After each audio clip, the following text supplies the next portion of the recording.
Que le Seigneur vous bénisse, frères et sœurs. Je vous salue dans le nom du Seigneur Jésus-Christ de Nazareth. Aujourd'hui, 7 avril 2026, les cieux sont en train de parler et la terre tremble. Nous observons attentivement ce qui se passe dans le ciel et ce qui se passe également sur la terre, puisque le Seigneur lui-même a dit qu'il y aurait des signes dans le ciel, dans les étoiles, dans le soleil, dans la lune, et sur la terre, il y aurait de l'angoisse. Ces signes ont été donnés afin d'être observés. Et c'est pourquoi, en tant que croyants, et plus particulièrement des fils de la prophétie, nous discernons ces signes afin de pouvoir placer le nécessaire de la foi, l'essentiel de la foi dans les cœurs des croyants vis-à-vis de ce moment tant attendu de l'avènement du Seigneur et de la fin des temps. Et donc, oui, nous vivons dans le temps où les cieux parlent et où la terre tremble. Vous savez, dans Genèse, le chapitre 1, verset 14, il nous a été donné des luminaires comme étant des signes. Et aussi, dans Luc, chapitre 21, verset 25, il est dit qu'il y aurait des signes, comme je l'ai dit précédemment, dans le ciel, dans le soleil, dans la lune et dans les étoiles, et sur la terre, de l'angoisse, de la détresse au milieu des nations. Et tout ce qui se passe en ce moment et ce qui se passe en ce moment dans le ciel et sur la terre est un moment d'ouverture, une phase d'ouverture très importante. Et ce qui est très important et ce qui est en train de se produire n'est pas un fait isolé, mais il s'agit d'un grand signalement et très bientôt nous allons le découvrir pourquoi.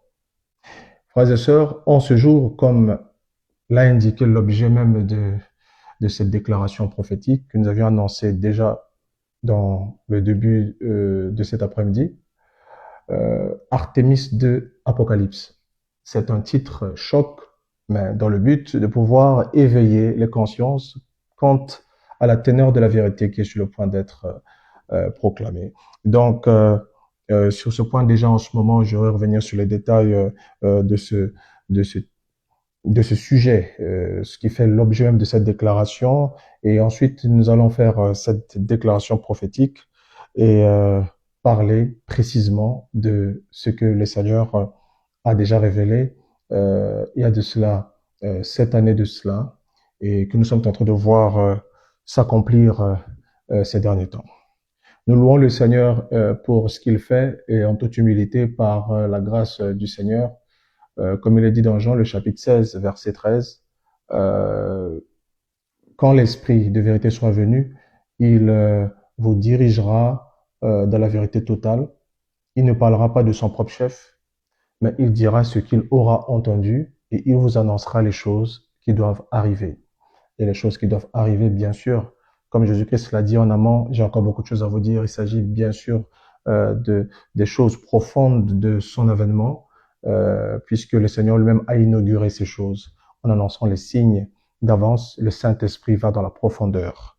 Alors, frères et sœurs, ce qui se passe en ce moment dans le ciel interpelle le monde astronomique, interpelle le monde profane, le monde des nations, mais est-ce que cela suscite vraiment de la curiosité, de l'intérêt des fils de la prophétie?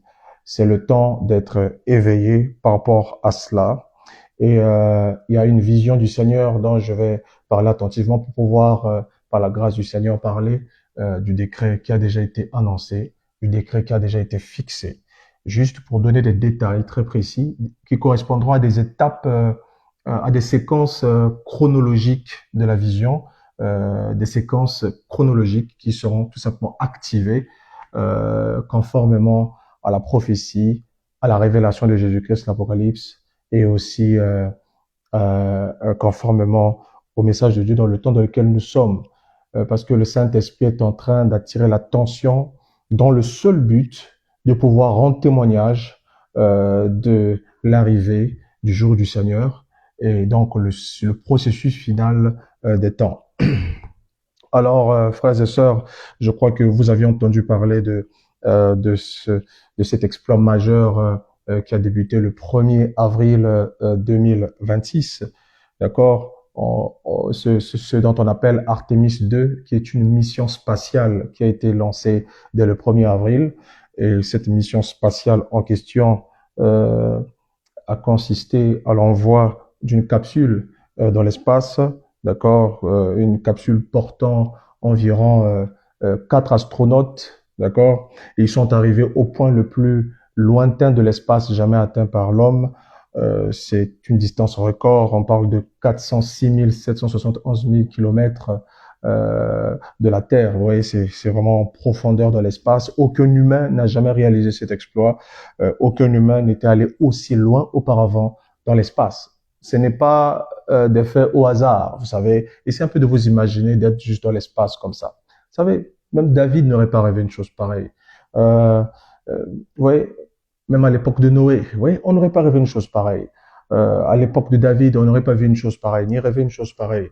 À l'époque des rois, à l'époque des prophètes, à l'époque du Christ même, au jour de sa chair, et à l'époque des apôtres, vous voyez. Parler d'une telle mission à l'époque des apôtres serait tout simplement des chimères, ce serait un rêve. Vous voyez, nous sommes dans un temps où la connaissance technique même est arrivée à un point où, vous voyez ça, toutes les civilisations antérieures, c'est pas trop. Donc nous sommes vraiment arrivés à l'apogée de la civilisation humaine, et ça c'est une démonstration de l'apogée de la civilisation humaine. Comme je viens de le souligner, cette caractéristique qu'aucun humain n'était jamais allé aussi loin dans l'espace, aucun humain n'avait autant plongé dans les profondeurs de l'espace, oui, comme je viens de dire, à une profondeur de 406 771 000 kilomètres de la Terre. C'est vraiment conséquent. Et donc, la mission était principalement pour observer la face cachée de la Lune. Et la face cachée de la Lune, vous savez, c'est cette partie que nous ne voyons pas, cette partie de la Lune que nous ne voyons pas à partir de la Terre. Et cette face cachée, cette mission avait pour but d'explorer cette face cachée de la Lune, etc.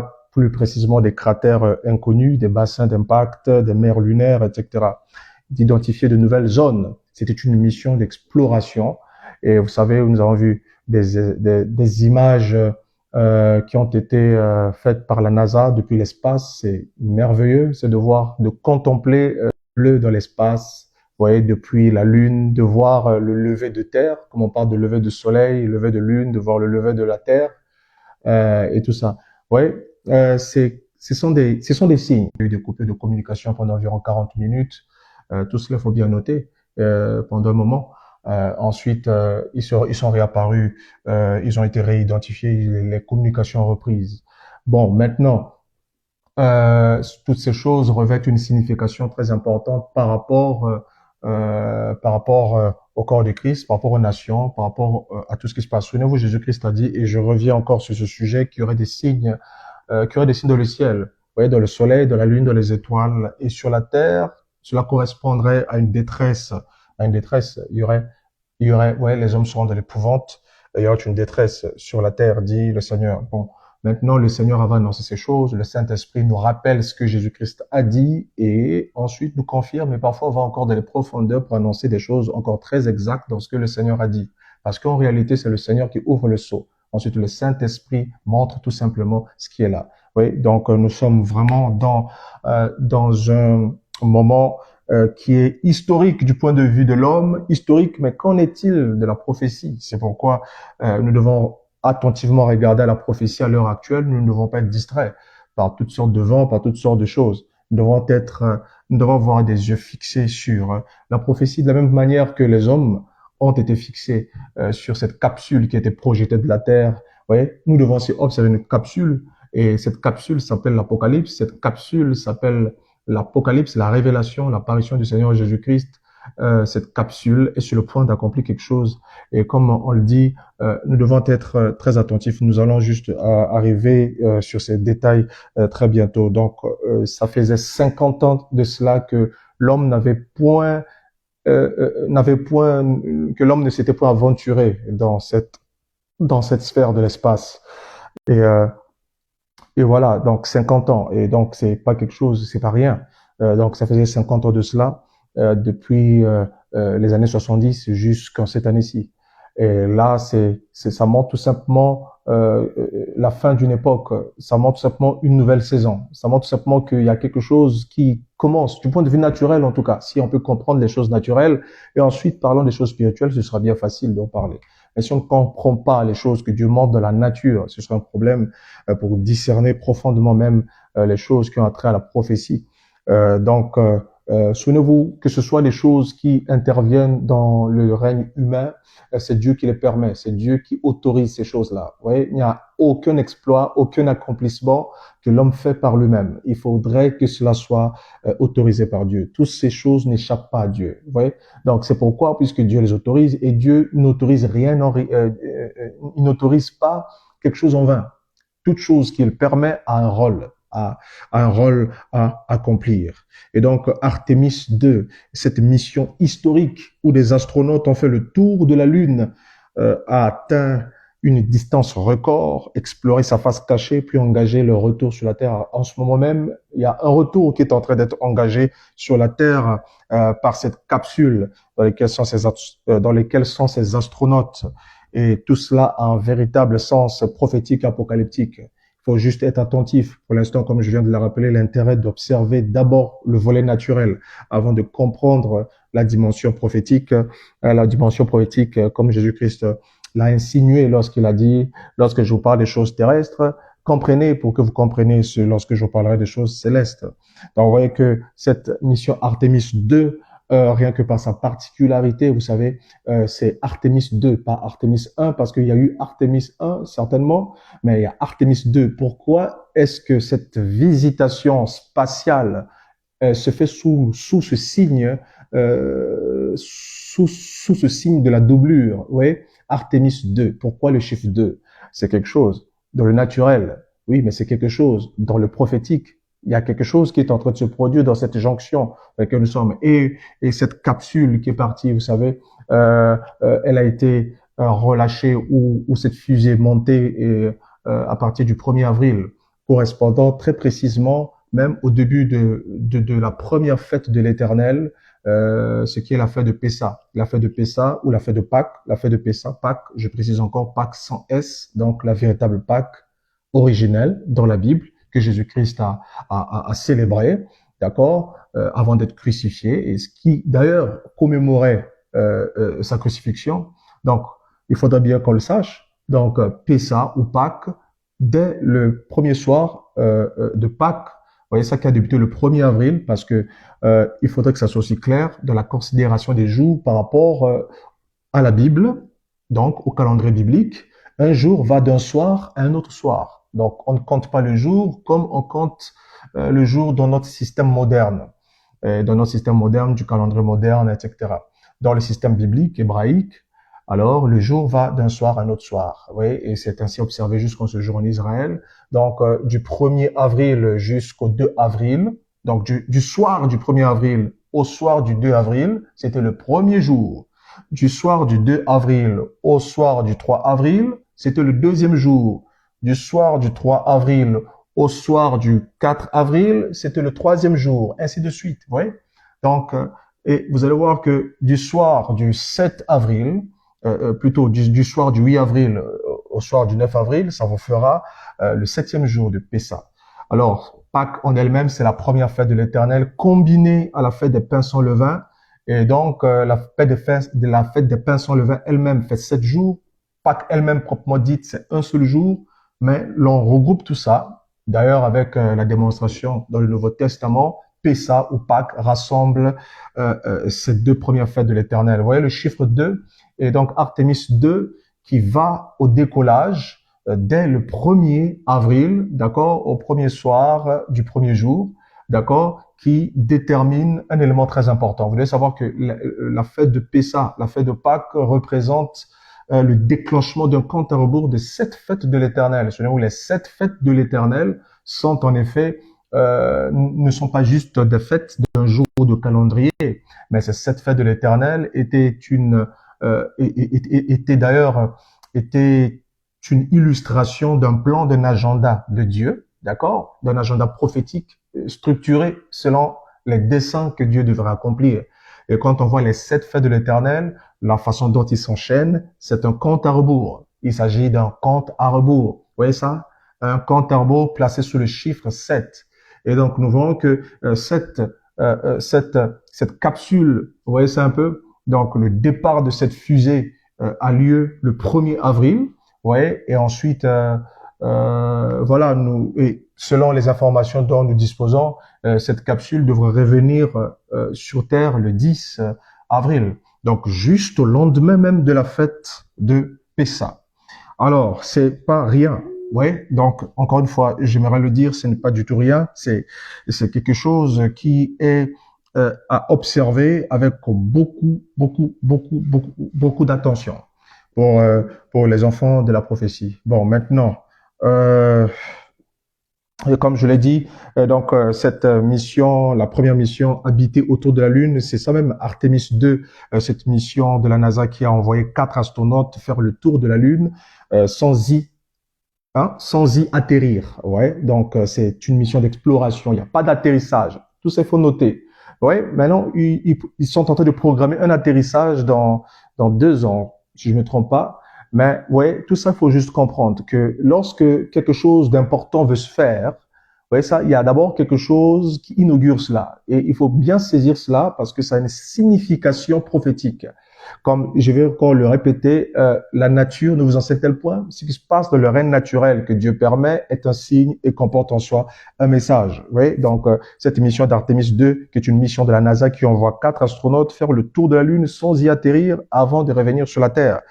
Et cette particularité, la particularité de cette mission, comme je l'ai dit, la première mission, c'est la première mission habitée autour de la Lune depuis les Apollo. D'accord? Les missions Apollo qui ont eu lieu au XXe siècle. Ouais. C'est bien de parler des missions d'Apollo qui ont eu lieu au XXe siècle. Ouais, au XXe siècle, il y a eu des missions d'Apollo, etc. Mais vous voyez que là, nous nous retrouvons dans une autre saison. Ouais. Il y a une autre saison qui s'ouvre maintenant. Il y a une autre mission et cette mission, elle est plus profonde que la première. Et cette mission, elle est plus, pas seulement plus profonde, mais elle est plus technique même que la première. Elle est même plus, je vais juste m'arrêter à ces expressions pour ne pas répéter les choses, pour ne pas faire de monotonie. Donc, c'est une mission de validation complète en conditions réelles. Oui. Et donc, c'est une mission qui revêt une importance très capitale. Mais vous savez, cette façon de faire dans la nature par rapport à cela, lorsque nous comparons avec des représentations bibliques, vous voyez, lorsque le peuple devait entrer dans la terre promise, qu'est-ce qui s'est passé? Moïse a envoyé des astronautes à Canaan. Vous voyez, vous comprenez un peu ce que j'essaie de dire lorsque je dis des astronautes à Canaan. Vous voyez? Et donc, ils étaient allés au nombre de 10, vous voyez, mais 2 étaient de véritables astronautes, vous voyez, parce que, vous voyez, et cette mission, on pouvait l'appeler mission Artemis 2, vous voyez, et lorsqu'ils sont revenus, lorsqu'ils y sont allés, ils ne sont pas allés conquérir, non. Ils sont d'abord allés faire l'investigation, ils sont allés investiguer, ils sont allés faire le constat, comprendre la face cachée de Canaan, parce que on entend parler de cette partie, vous voyez, mais il faudrait explorer cette partie, vous voyez, essayer un peu de comprendre la profondeur que cela peut revêtir, vous voyez. Sur le plan prophétique, ce que nous savons de l'avènement du Seigneur, ce que nous savons de ces choses, nous avons une compréhension partielle des choses. C'est la vérité. Mais le Saint-Esprit, lorsqu'il sera venu, il vous fera accéder à la vérité totale. Et le Saint-Esprit, c'est le grand astronaute dans ce temps-ci, c'est la grande capsule, la révélation de Jésus-Christ. Et si seulement les gens peuvent entrer dans cette capsule et découvrir cette face cachée, et je pense que cela renverrait le signal que oui, nous sommes sur le point de revenir et d'atterrir exactement dans la nouvelle Jérusalem qui a été préparée pour nous. Effectivement, le Saint-Esprit, c'est le témoin de Dieu dans l'heure dans laquelle nous sommes. Et ça, il ne faut pas oublier. Il ne faut pas oublier ça. Là, je ne fais que frôler pour ne pas laisser l'esprit des gens sans vide, sans... Bien sûr, je suis en train de parler de représentation naturelle, mais au fur et à mesure, je monte une interprétation spirituelle. Mais ce n'est pas ça le but de mon live. Le but de ce live, c'est de devoir annoncer la prophétie. Jusque-là, il n'y a pas de prophétie. Je ne prophétise pas encore. Je fais l'éclairage. Je prépare. Je suis en train de frayer la voie, ouais, de pousser chaque personne à comprendre un peu certains points, certaines réalités. Mais très bientôt, nous allons arriver à la prophétie. Voilà. Donc, c'est un peu ça, cette capsule qui fait le tour de la Lune. Vous voyez, ça est en train maintenant de revenir automatiquement vers la Terre. Et Ils seront là dans plus ou moins 3 jours, c'est 3 ou 4 jours, c'est au plus tard le 10. C'est ce que donnent les informations de la NASA sur ce sujet. Bien. Alors, il faut tout simplement surveiller ça. La seule chose que je peux dire là, entre-temps, c'est peut-être la première prophétie que je peux se donner. Surveiller cette capsule. J'en viens. Pourquoi je dis ça? C'est juste qu'il y a quelque chose que je vais révéler très bientôt. Bon, maintenant, je crois que ça ne sera pas une grande surprise parce que ça sera juste des compléments d'informations pour ceux qui suivent la prophétie que le Seigneur m'a donnée sur les nations et sur Israël. Je crois que vous comprendrez que c'est un complément. Mais pour ceux qui n'ont pas encore suivi ce que je suis en train de dire ici, il s'agit d'une révélation qui est sur le point d'être donnée très bientôt, une prophétie. Donc, surveillez cette capsule. Surveillez le retour de cette capsule. Oui, voyez maintenant, le monde observait son allée, le départ de cette fusée. Et ensuite, vous savez, il y a des étapes lorsqu'on lance cette fusée. Oui, ce n'est pas d'abord une capsule lorsqu'on lance. Oui, il y a d'abord un compte à rebours. Oui, un compte à rebours ensuite qui va de 10 à 0. Et dès qu'on arrive à 0, pouf, vous voyez cette fusée qui monte. Et ensuite, il y a des détachements des parties. Et ensuite, ça arrive dans l'espace quelque part au-dessus de la Terre. Écoutez, je suis pas un astronaute, donc j'ai essayé de parler ça terre à terre. Et ensuite, tout le reste de la structure tombe. Hein. Il reste qu'une capsule. Et cette capsule orbite autour de la Terre. Ouais. Maintenant, regardez très bien. Cette capsule en question, j'ai cru savoir qu'ils ont posé aussi une sonde. Bon, je ne veux pas entrer là-bas. Il faut pas que je dise juste des choses comme ça. Je crois que c'est une information lointaine. Il faut que je puisse la confirmer. Je crois que ils sont arrivés là et ensuite ils ont commencé le voyage. Vous voyez qu'il y a des étapes. Et dire que les gens pensent que l'enlèvement arrivera juste comme ça tout à coup. Mais vous devez savoir que le naturel doit vous enseigner. Regardez très bien. Nous sommes dans l'âge de l'astronaute, l'âge de la fusée, l'âge de la capsule. Oui. Maintenant, il faut très bien comprendre comment les choses s'enchaînent. Il y a des réalités selon lesquelles Dieu est en train d'enseigner les hommes à partir de celle-ci. Donc, nous sommes en train de voir tout simplement une image, mais une image que beaucoup ne comprennent pas. Nous devons le savoir. Et je crois fermement qu'il y a quelque chose qui a effectivement débuté. Vous savez, lorsque nous parlons de la fête de Pessah, il faut bien savoir que cela a premièrement pour but, vous voyez ça, de parler d'un exode. Vous voyez ça? Donc, Pessah est immolé. Pessah est immolé, mangé, digéré avec des pains sans levain dans un contexte qu'il ne faut surtout pas oublier, dans un contexte de départ. Vous voyez ça? Jusque-là, depuis des siècles et des siècles, l'Église a attendu ce moment où nous serons le plus près du départ.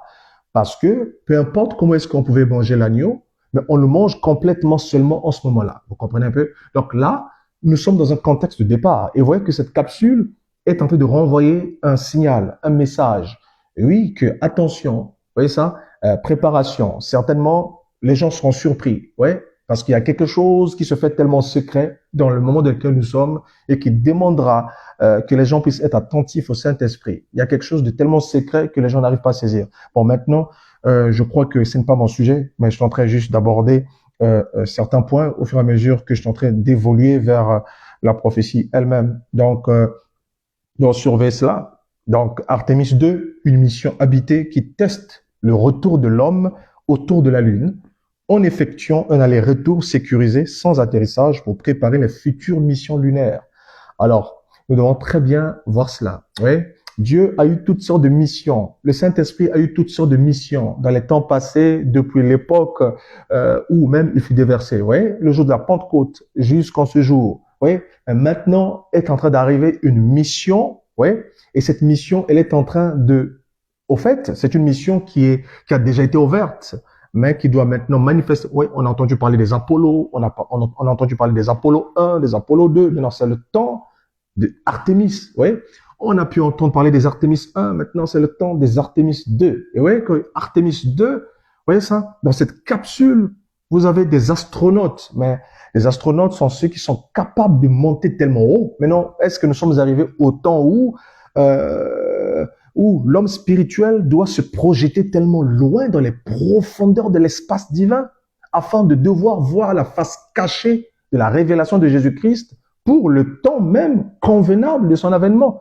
Quand je dis révélation, frères et sœurs, je parle du plan même mystérieux qui est scellé, vous voyez, L'Église doit être exposée à ce secret. Bon, maintenant, je ne vais pas entrer dans cette phase. Ça ressemblera beaucoup plus à une phase doctrinale. Mais je vais juste donner une prophétie pour l'instant.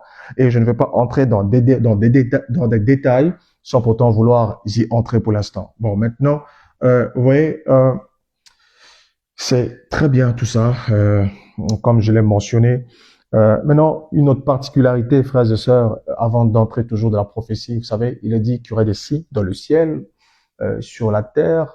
Jésus-Christ l'a dit dans Luc chapitre 21. Il dit qu'il y aurait des signes dans le ciel, des signes dans le ciel. Mais qu'est-ce qu'un signe? Vous voyez ça? Jésus-Christ a dit que il était un signe pour cette génération. Vous voyez, Ézéchiel était un signe. Ésaïe a dit qu'il était. Vous voyez, les hommes peuvent être des signes. Vous voyez? Et il dit qu'il y aurait des signes dans le ciel. Ouais. Maintenant, on peut voir des signes dans le ciel, c'est bien, tels que des éclipses. On peut voir le soleil se changer en ténèbres. On peut voir des alignements de planètes. Mais lorsque vous voyez l'homme au point le plus lointain de l'espace, souvenez-vous, c'est le plus grand signe qui ne soit jamais donné dans le ciel pour une génération. Et c'est vrai, ça n'arrive pas forcément. Je vous ai dit, même David n'aurait pas cru ça. Ouais. C'est quelque chose qu'on ne peut pas imaginer, mais c'est un signe. À ce moment-là, l'homme se projette lui-même comme une étoile dans le ciel. Ouais. De toute façon, la Bible interprète clairement cela. Ouais. Ouais. Donc, où étais-tu, Job, lorsque les étoiles du matin poussaient des cris de joie? Ouais. C'est un peu ça. Lorsque je posais les fondations de la terre, franchement, il était quelque part dans une capsule, certainement. Alors, maintenant, lorsque nous sommes en train de voir les hommes, il dit que dans les psaumes, que à chaque homme est attaché à chaque étoile, il connaît les étoiles par leur nom, ouais. Et vous savez, les hommes sont assimilés également à des étoiles. Bon, maintenant, regardez, c'est le plus grand signe. Qu'est-ce que c'est? De voir un signe dans les étoiles telles que nous le voyons, c'est une bonne chose. De voir des éclipses, c'est une bonne chose. Ce sont des signes dans le soleil, dans la lune, dans les étoiles, etc. Maintenant, voir l'homme passer au stade de signe, alors c'est le signe le plus grand, parce que c'est la préfiguration même du signe du Fils de l'homme qui est sur le point de paraître. C'est quelque chose d'extraordinaire. Ce qui est en train de se produire, c'est un allumage, c'est un déclic, c'est une phase sans précédent. C'est quelque chose qui est en train d'introduire l'incompréhensible, l'indescriptible, l'insondable. Et c'est pourquoi l'oreille spirituelle doit être attentive par rapport à cela. Je ne vais pas aller en profondeur dans ce sens, mais voilà. Donc, voir ces astronautes dans le ciel, l'homme au point le plus profond de l'espace, à tel point que l'homme se confond à une étoile, à une sorte de capsule dans le ciel, une étoile. Vous voyez ça un peu? Alors là, c'est le signe dans le ciel. Le signe dans le ciel est devenu homme. Faites très attention. Vous voyez ça un peu? Oui, on est passé de l'étoile aux hommes. Alors là, il faut faire très attention parce que là, il y a une transformation.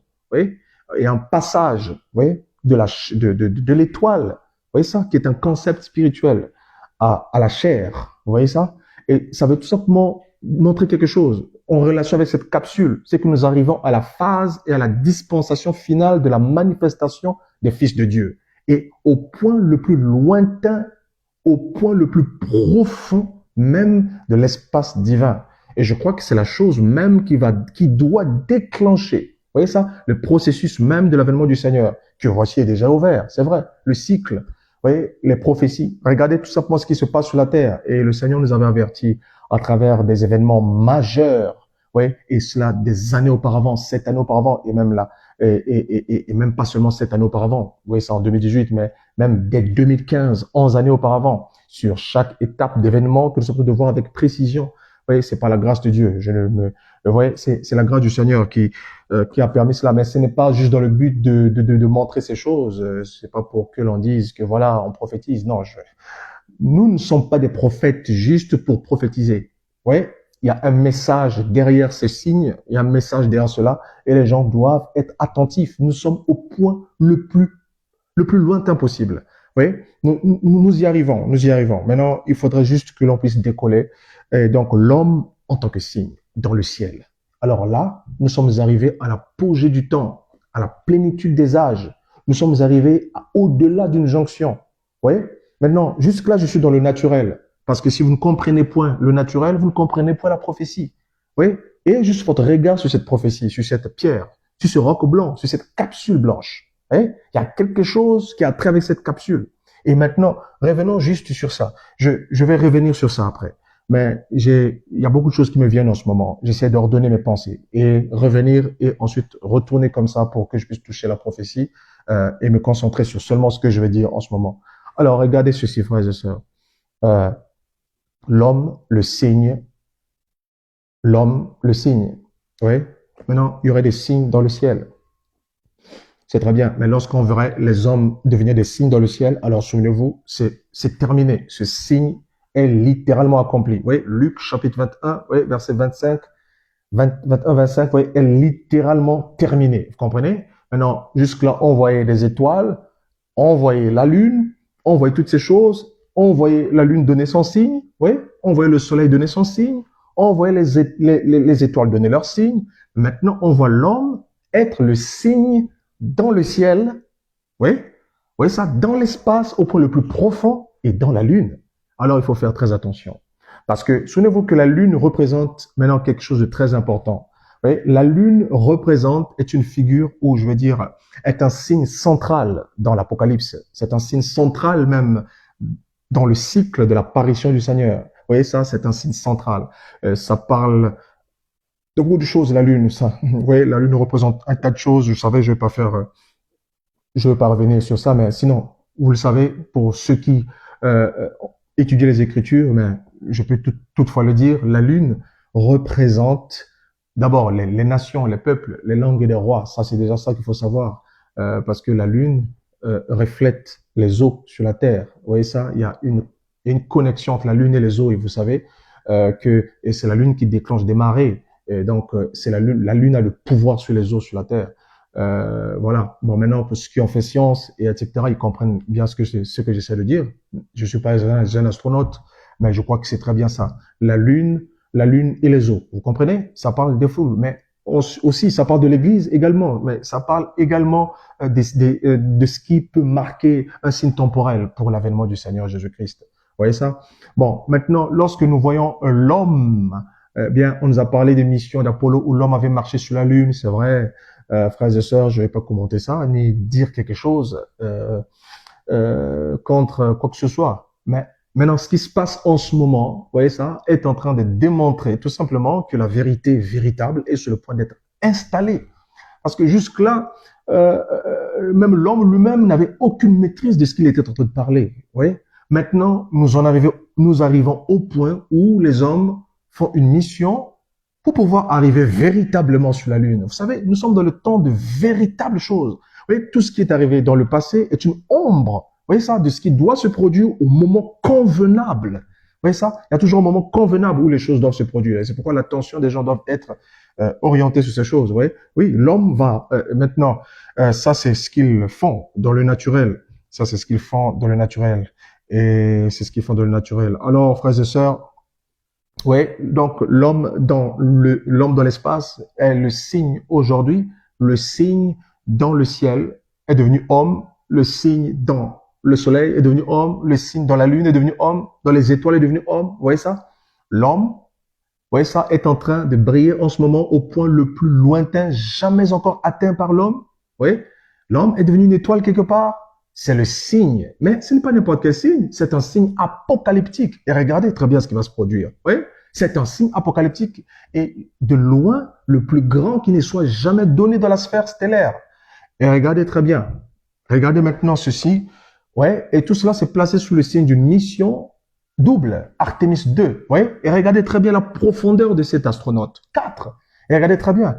Maintenant, il faudrait étudier cette capsule. Ouais. Dieu aussi a une capsule. Regardez Ézéchiel, ouais, les 4 êtres vivants, les 4 créatures vivantes, les 4 chérubins qui portaient la gloire de Dieu, ouais, et Dieu lui-même était au-dessus, ouais. Et cette capsule de chérubins, ouais, il y a une capsule de chérubins, mais la gloire de Dieu est en train de venir. Mais l'Écriture dit que lorsque la gloire de l'Éternel s'élevait, elle s'élevait à partir de l'Orient. Et regardez tout simplement les événements qui se produisent et qui ont été annoncés d'avance dans la Bible sous forme symbolique et qui sont prophétisés, confirmés par le Saint-Esprit dans le temps dans lequel nous sommes. Et regardez tout simplement ce qui est en train de se produire à l'Orient. C'est un témoignage qui a une capsule. Oui, est-ce le retour de la capsule qui est en train de se produire? Est-ce qu'il y a une capsule qui est en train de revenir sur la Terre? Oui, il y a quelque chose. Oui, c'est pourquoi les gens doivent être attentifs. Il y a une véritable. Oui, maintenant, ce signe possède un magnétisme. Oui, et une interprétation prophétique par rapport à la révélation de Jésus-Christ. Et comme je le répète, c'est de loin le signe apocalyptique le plus grand qui ne soit jamais donné dans le ciel. Vous voyez ça pour les hommes. C'est un signe pour l'humanité. Maintenant, quel est le signe pour l'épouse? Quel est le signe pour l'Église? Ouais. Il y a quelque chose qui approche. Ouais. Il y a quelque chose qui est sur le point d'atterrir. Et si les gens peuvent juste comprendre cela, ouais. Maintenant, cette chose doit juste dévoiler la face cachée de la révélation de la lune. Ouais. Il y a quelque chose. Oui, il y a quelque chose qui a trait avec l'Église, qui doit être dévoilé. Et il faut une double mission. Il faut une mission pour ça. Et le Saint-Esprit, Jésus-Christ a dit, lorsqu'il sera venu, il vous dirigera dans la face cachée. Oui, la vérité totale. Et c'est ce que le Seigneur Jésus-Christ a dit. Il dira ce qu'il aura entendu et vous annoncera les choses qui doivent arriver. Je crois que c'est quelque chose qui est en train de se faire. Maintenant, je vais entrer dans l'aspect de la prophétie. Après avoir essayer de montrer que ce qui se passe maintenant est en train de terminer, d'accomplir et d'achever entièrement. Luc chapitre 21, verset 25. Alors c'est l'apogée du signe dans le ciel. Alors maintenant que l'homme y est, maintenant regardez, souvenez-vous de la prophétie maintenant. J'en viens maintenant à la prophétie très rapidement. Alors je vous prie d'être très attentifs. Oui. En janvier 2018, le Seigneur me révélait une révélation. Et cette révélation m'a toujours fait penser à un cube. Vous savez, un cube avec plusieurs faces.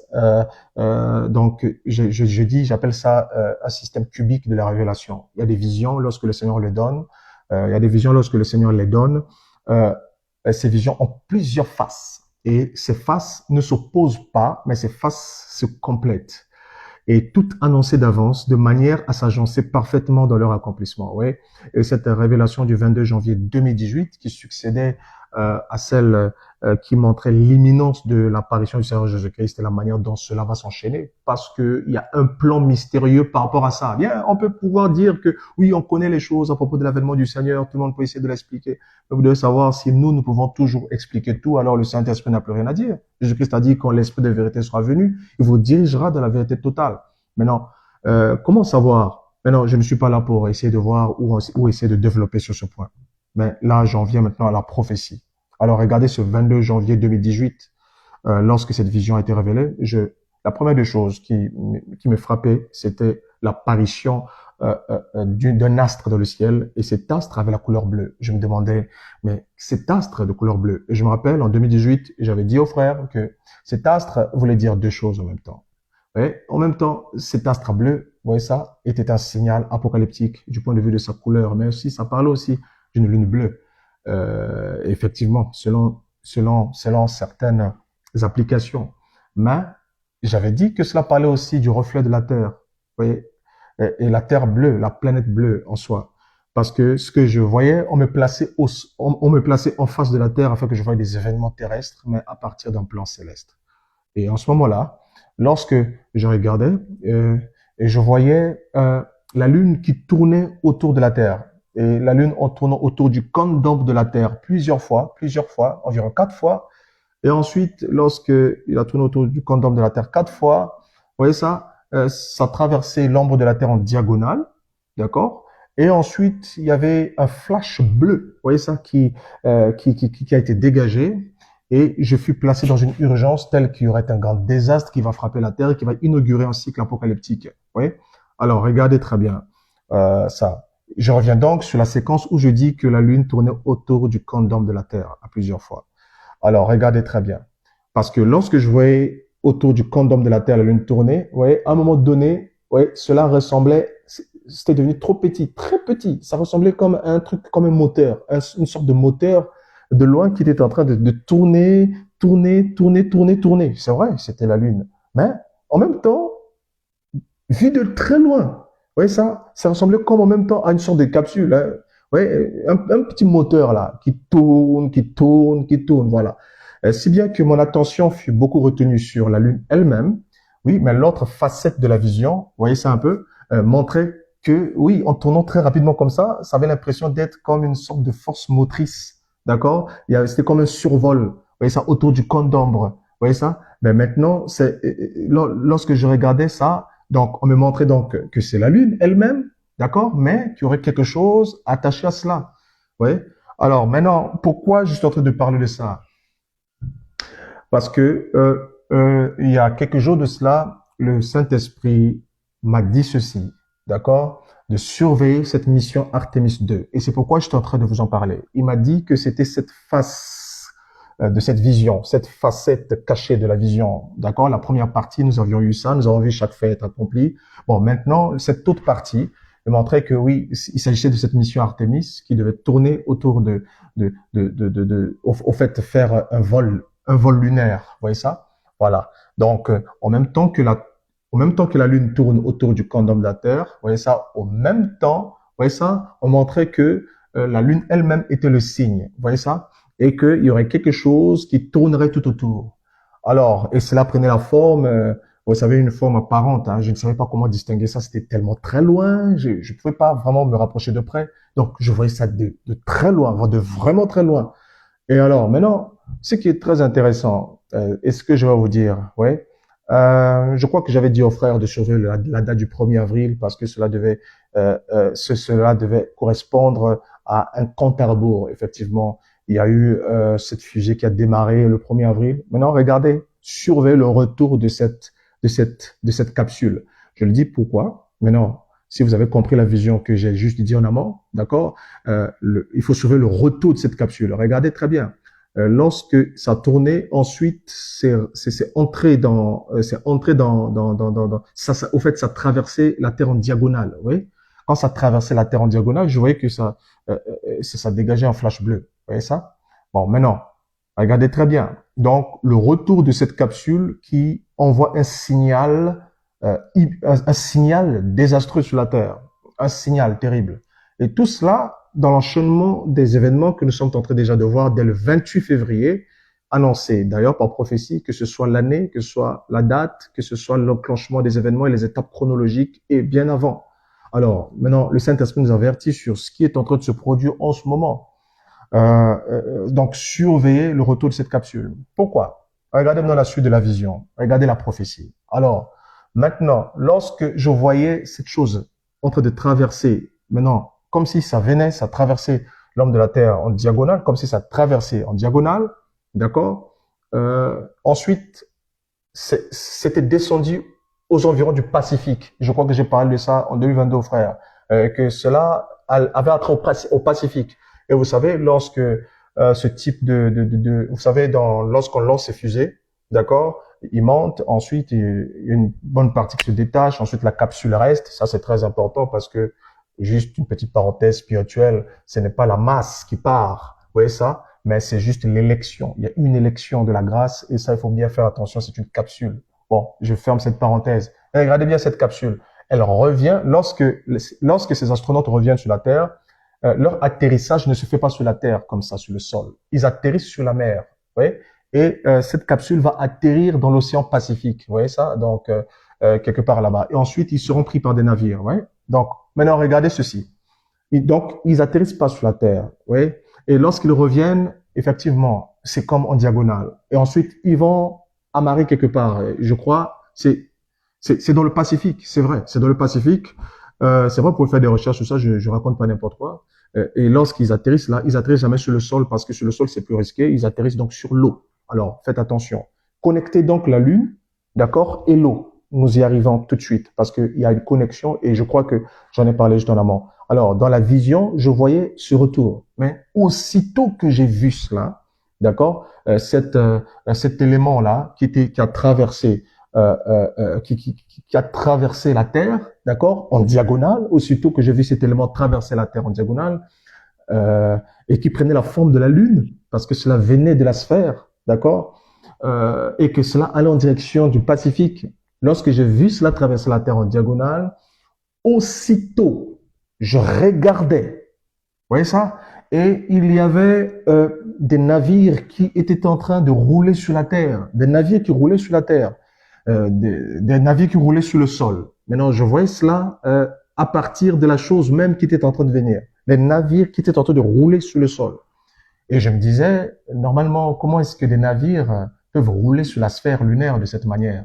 Qu'est-ce que ça veut dire, ces navires qui roulent sur la sphère lunaire? C'est vrai, j'ai toujours dit que c'était une invasion, vous voyez? Mais non, c'est une invasion, mais quel type d'invasion? Vous comprenez un peu ce que c'est le dire? Donc, il y avait donc ces navires qui roulaient, À un moment donné, c'était, oui, c'était euh, c'était des structures, hein, des structures qui roulaient sur le sol. Normalement, c'était de la mer, ouais. Mais ça me semblait que ça passait de la mer à la terre. Vous comprenez un peu ce que j'essaie de dire? Et aussitôt, je fus dans l'alerte.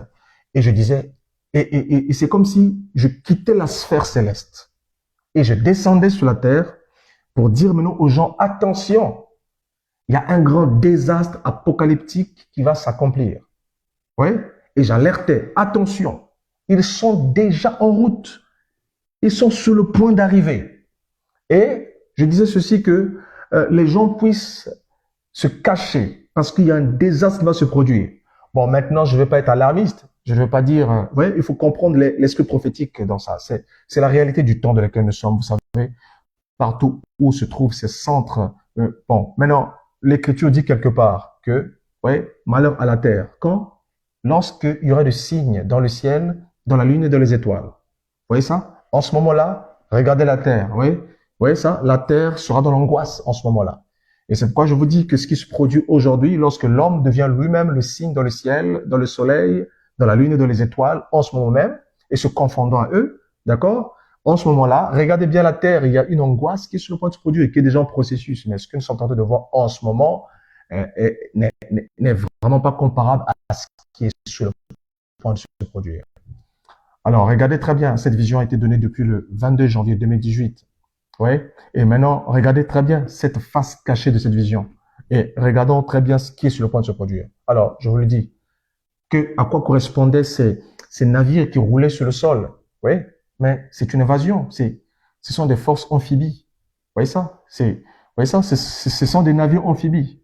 Vous voyez, je crois que je l'ai noté par ici. Et je crois que je devrais vous le dire. Voilà, d'accord? Donc, ce qui était en mer ne reste plus en mer. Ce qui était en attente passe à l'action. Mais cela se réfère à quoi? Mais au conflit qui a commencé dès le départ même de la vision, le 28 février. Vous voyez ça? Oui, il y a quelque chose qui est tenté d'interpréter cette capsule dans le temps dans lequel nous sommes. Oui, il y a quelque chose. Regardez très bien. Lorsque Daniel était tenté d'interpréter l'écriture sur la muraille, vous voyez ça? Il y avait des astronautes qui entraient dans Babylone. Il faut faire très attention. Nous sommes en train de surveiller tout simplement ce qui est en train de se produire. Alors, donc, soudain, je regardais donc, il y avait un désordre qui apparaissait sur la terre. Je voyais des navires en mouvement, quelque chose qui semblait anormal, parce que je me disais comment des navires pouvaient rouler sur le sol. Et ils ne restaient pas en mer. Non, non, non. Ils pénétraient sur la terre. Donc, certains glissaient. C'est un mouvement fluide. Oui, un mouvement fluide. D'autres roulaient avec lourdeur. Vous voyez ça? Maintenant, ils transportaient quelque chose. Hein. Ils transportaient quelque chose, une force cachée. C'est comme une force cachée en réserve qui est en train de se déployer. Mais c'était une force qui était cachée, qui était sur le point de se déployer. Et maintenant, regardez très bien. Ça parlait tout simplement d'une invasion. D'une invasion. Oui. Ce qui était en mer envahit la terre et ce qui était en attente passe à l'action. Oui. Ça parlait tout simplement d'une invasion structurée. De la mer à la terre. D'accord? Vous savez, les navires qui roulent ne sont pas symboliques. D'accord? Ce sont des véhicules amphibies. Lorsqu'on regarde, vous savez, vous pouvez faire des recherches, des véhicules amphibies. Des blindés capables de naviguer sur l'eau. D'accord? Rouler sur terre. D'accord? Des navires de débarquement, d'accord, transportant des troupes, des équipements lourds, d'accord, et voilà. Donc, ce qu'on appelle par overcraft militaire, d'accord, ça donne l'impression de glisser entre mer et terre, vous voyez. Donc, vous voyez que ces bâtiments qui sont sur la mer roulent maintenant sur la terre. Et en ce moment-là, lorsque je vois ça, je suis confus. Vous voyez, pourquoi? Parce que c'était, vous savez, j'ai vu ça en 2018, mais il s'agissait d'une opération amphibie massive. C'est quelque chose qui est sur le point de se produire. Maintenant, pendant que je vous parle, ça va se produire. Bon, maintenant, le monde ne sait absolument. Écoutez, très bien. À l'heure où je vous parle, il y a déjà des interrogations qui se produisent. Est-ce que les États-Unis d'Amérique vont envahir l'Iran? Est-ce qu'une chose pareille va se produire?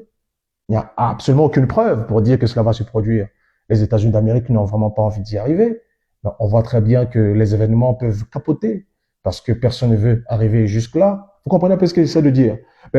Personne ne sait quoi que ce soit. Même l'administration Trump ne sait pas ce qu'il va faire, mais il fonctionne juste par, OK, maintenant, faisons ceci. Ouais. Les gens, ouais, nous sommes arrivés dans un temps où le monde va fonctionner par spontanéité. Oui, par spontanéité. À l'heure actuelle, personne ne sait. Mais si je m'appuie sur cette vision qui date de l'année 2018 et que beaucoup ont écouté dès ce moment-là, d'accord, et que dans le ministère qui a commencé en 2019, plusieurs personnes l'ont déjà écouté, et je crois qu'en ligne aussi j'en ai parlé, d'accord. Alors, si on s'appuie sur cette prophétie, très bien, oui, il y aura une invasion. Mais personne ne peut prédire ça. Aucun média ne peut prédire ça. Même pas Trump ne peut prédire ça. Mais c'est dans les plans. Mais souvenez-vous, je parle de quelque chose qui a été révélé en 2018. Le Seigneur le savait et l'a montré. Une opération amphibie massive. Est-ce que c'est quelque chose qui va arriver? Bien. Alors c'est quelque chose qui doit arriver. Cela déclenche un cycle. Il y a quelque chose. Bien, ce cycle a déjà commencé le 28 février.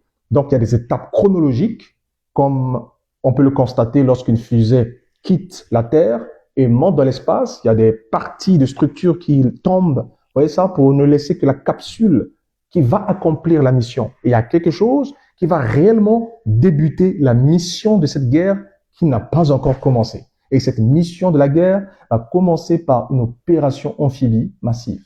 Oui, et c'est ce qui est en train d'être préparé en ce moment. Et regardez, nous sommes aujourd'hui le 7 avril, vous avez entendu parler de l'ultimatum de Donald Trump, d'accord, qui est arrivé à terme aujourd'hui, d'accord, juste au moment où cette capsule est en train de chercher à revenir sur la Terre, est en voie de revenir sur la Terre, parce qu'ils doivent revenir au lendemain de la fête de Pessah.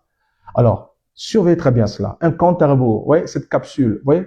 Donc, cette mission a démarré le 1er avril, la mission spatiale, elle doit s'achever en 10 jours. Vous savez, le chiffre 10, vous voyez, ça vous renvoie aux 10 jours, vous voyez ça, qui vous sépare de la fête des trompettes à la fête des expiations. Ça vous renvoie aux 10 jours également, de la Pentecôte, là, à la chambre haute. Mais ces 10 jours, ce sont des 10 jours. Vous savez, 10, c'est un compte à rebours, c'est le chiffre également d'une complétion. Quelque chose qui était en train de se faire en processus très lent est en train d'accélérer, d'entrer dans une phase d'accélération inédite du tout et incontrôlable.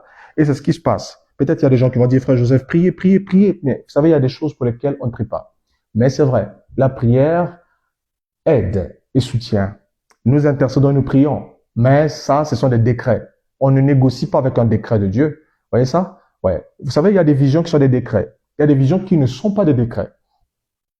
Mais lorsqu'une vision est un décret, cela comporte des éléments qui montrent qu'elle est irrévocable, tellement détaillée et structurée en fait, et de la manière dont cela va se faire, vous comprenez vous-même que c'est irrévocable.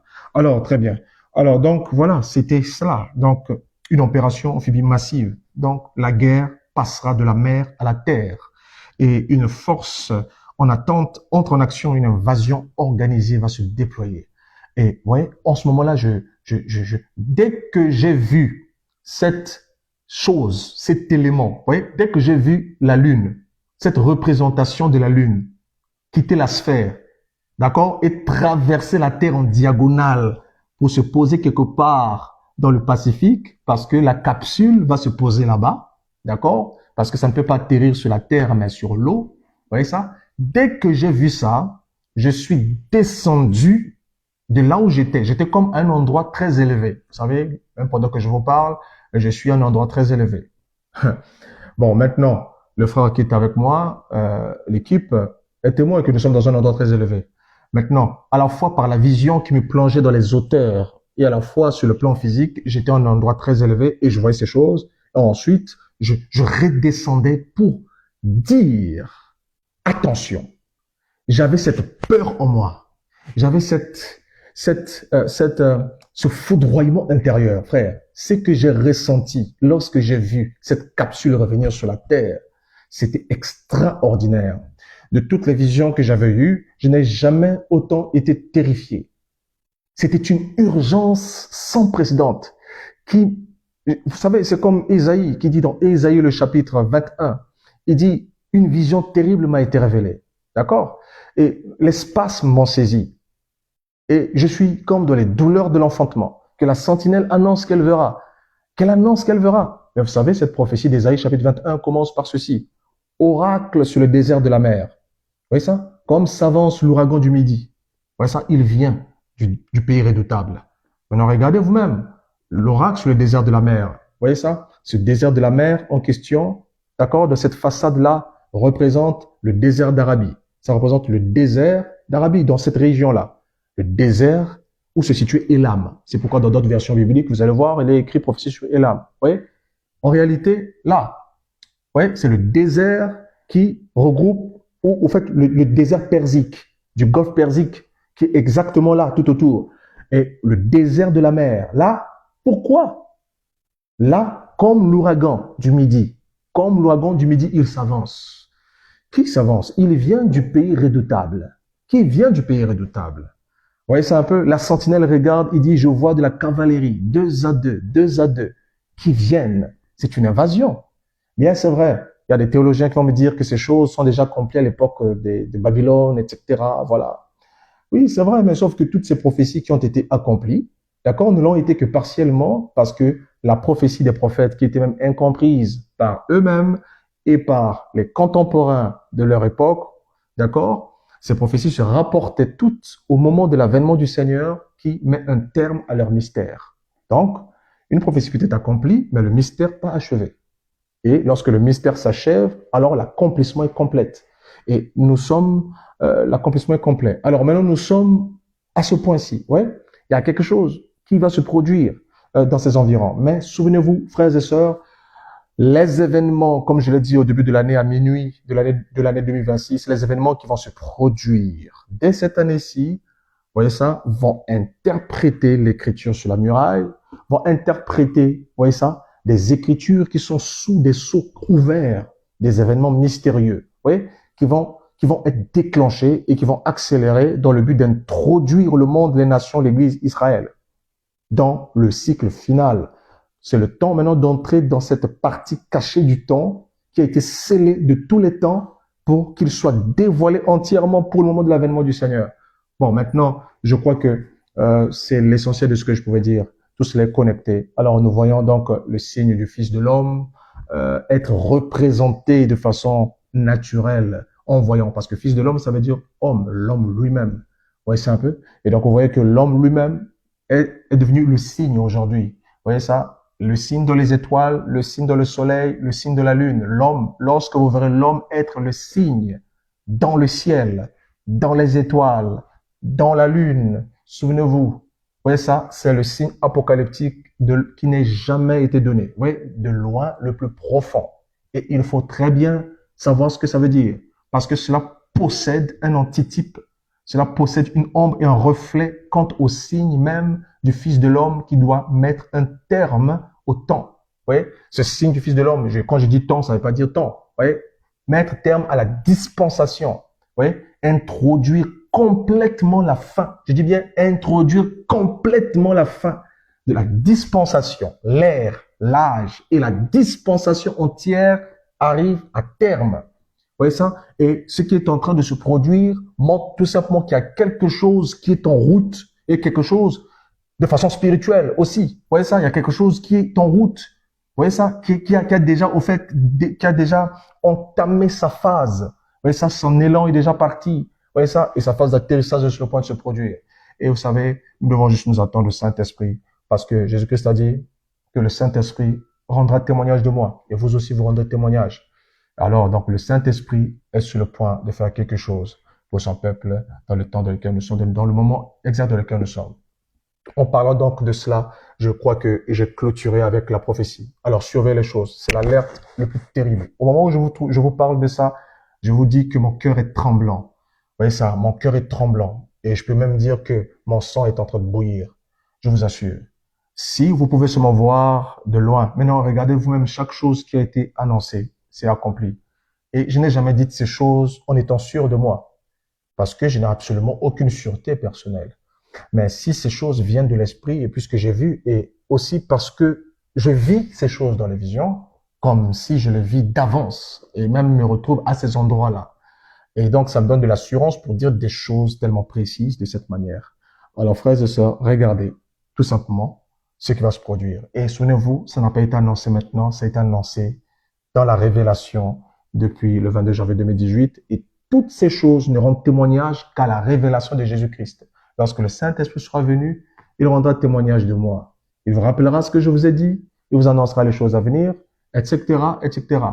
Il n'invente rien, mais il est profond. Maintenant, nous sommes dans le temps où l'Église doit être projetée dans la profondeur. Vous savez, c'est bien de dire que nous décollons, nous sommes arrivés quelque part, nous sommes arrivés, oh, nous regardons la Terre. Non, allez-y dans la mission. Il y a une mission. Vous savez, lorsque la capsule quitte la Terre, elle ne quitte pas en tant que capsule. C'est ce que les gens oublient. Lorsque la capsule quitte la Terre, elle quitte en tant que fusée. Elle monte, ensuite, toute la structure même de la fusée va comme ça se détacher. Oui, il ne va que rester la capsule.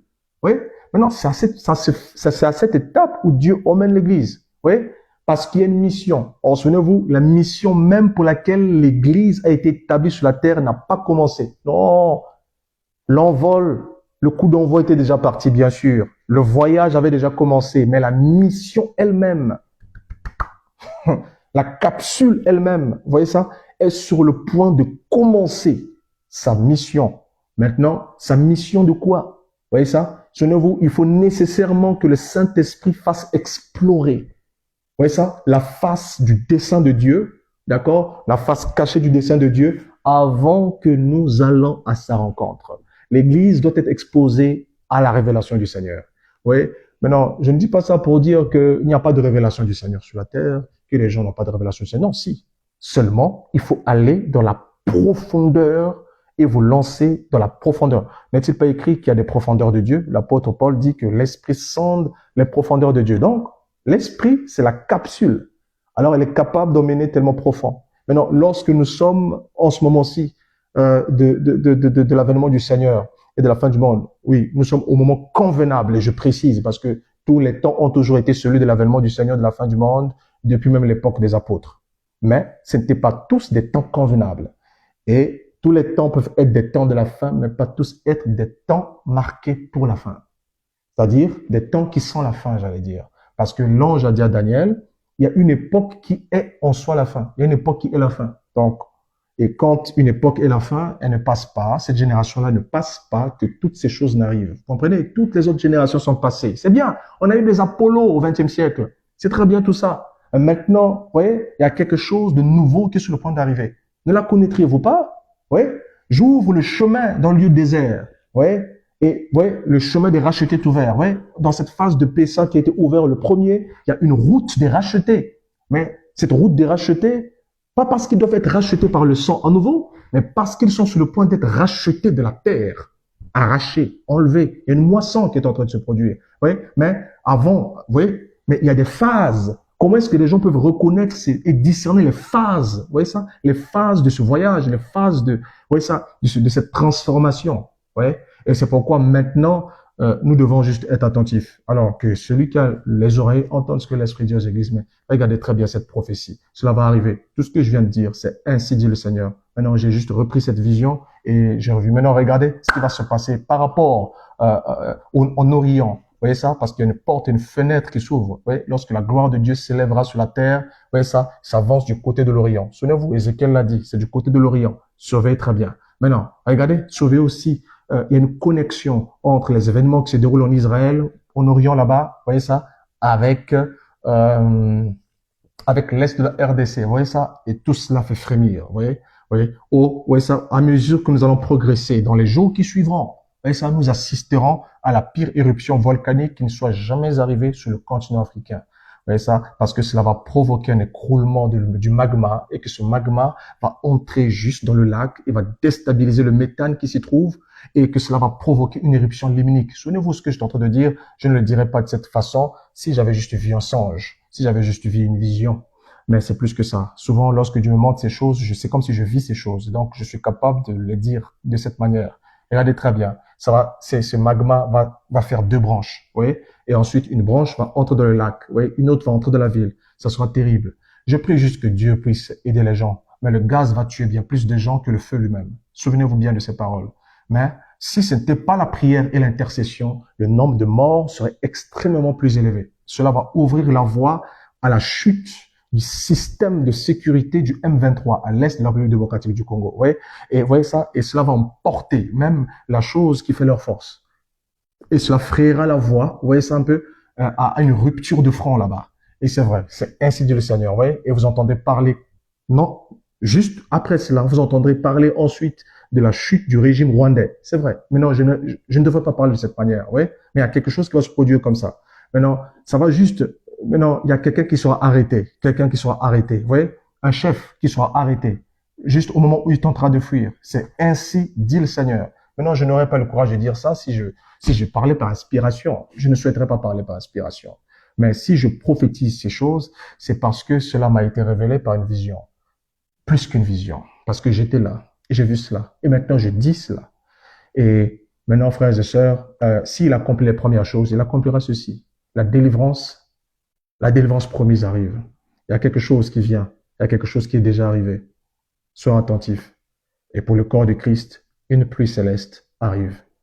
Il vient pour nous comme la pluie du printemps. Nous sommes dans une saison de printemps. Je ne dis pas que Jésus-Christ va arriver. Je ne dis pas que nous serons enlevés au printemps là. Non. Le printemps, c'est l'inauguration du cycle. Vous voyez ça? Mais il a dit que lorsque vous verrez le printemps, souvenez-vous que l'été est proche. Il a dit surveillez les feuilles du figuier lorsqu'ils deviennent tendres. Or, les feuilles du figuier deviennent tendres au printemps.